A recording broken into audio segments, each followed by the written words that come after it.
রাজস্থানের সাহারা মরুভূমি, যেখানে অনেক বিষাক্ত মায়াবী সাপের বাসস্থান বলে সবাই জানে।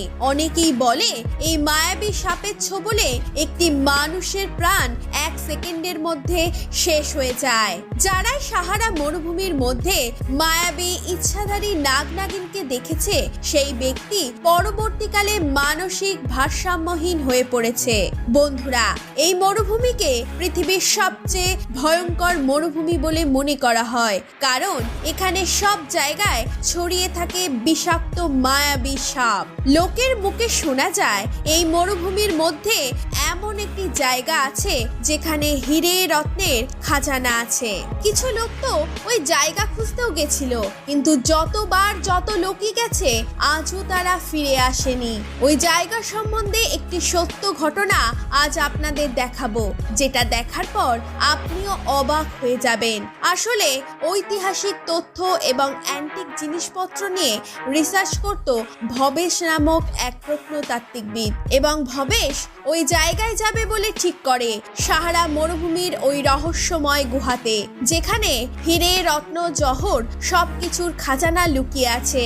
সেটার উদ্ঘাটনের উদ্দেশ্যে সে রওনা দেয়। ওখানকার স্থানীয় বাসিন্দা মহিম, যার সাহায্য নিয়ে একসাথে গিয়ে ওই গুহার খোঁজ করতে থাকে 1 মাস ধরে।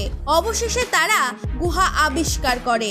গুহার মধ্যে তারা ঢুকতে যাবে এমন সময় তাদের পিছন থেকে কোনো মহিলা কণ্ঠের ডাক শোনা যায়, এবং সে বলে, দাঁড়াও, ওই গুহা খুব ভয়ঙ্কর, এর মধ্যে অনেক মায়াবী বিষাক্ত সাপ আছে।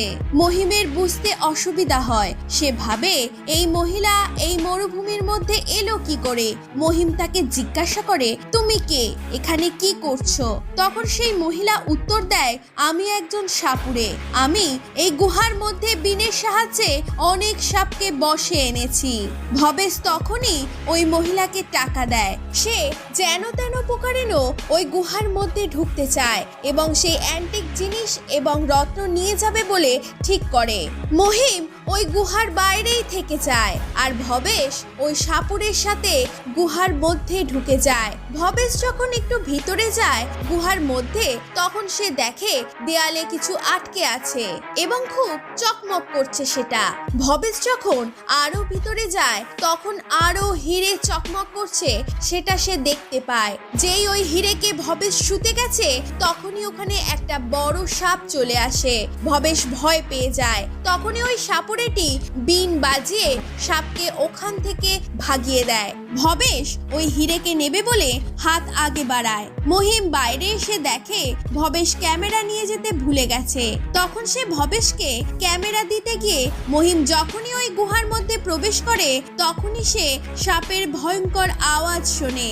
যখন সে আরো ভিতরে ঢোকে, সোনা, হিরে, জহরত আরো অনেক দামি জিনিসের পাহাড় দেখতে পায়। ভবেশ এবং মহিলা সাপুরেটি ওখানে দেখতে পায় অনেক বিষাক্ত সাপে ভর্তি।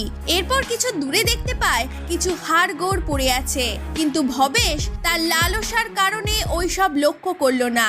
ভবেশ ওই সাপুরেটিকে বলে ওখান থেকে সব সাপকে সরিয়ে দাও, কিন্তু ওর সাথে অন্য কিছু হলো যা কল্পনা করা যায় না।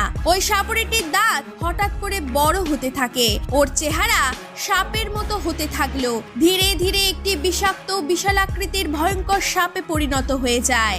দেখতে দেখতে সে ভবেশকে ছোবল মারে। ওখানে উপস্থিত সমস্ত সাপ ভবেশকে পুরোপুরি চেপে ধরে কুণ্ডলি করে।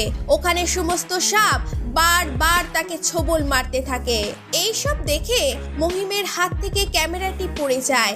মহিম সব কিছু দেখে পিছন থেকে, আর সে দৌড়ে পালিয়ে যায় ওই গুহা থেকে। বাইরে যেই গেছে, ওখানে সে দেখতে পায় সেই ইচ্ছাধারী নাগিনকে। মহিম ওর কাছে হাত জোর করে প্রাণ ভিক্ষা চায়। ভয়ে ভয়ে সে তার গ্রামে পৌঁছে যায়। তখন থেকে সাহারা মরুভূমির আশেপাশে বসবাসকারী লোক মানে যে গুহাতে এক ইচ্ছাধারী নাগিন থাকে।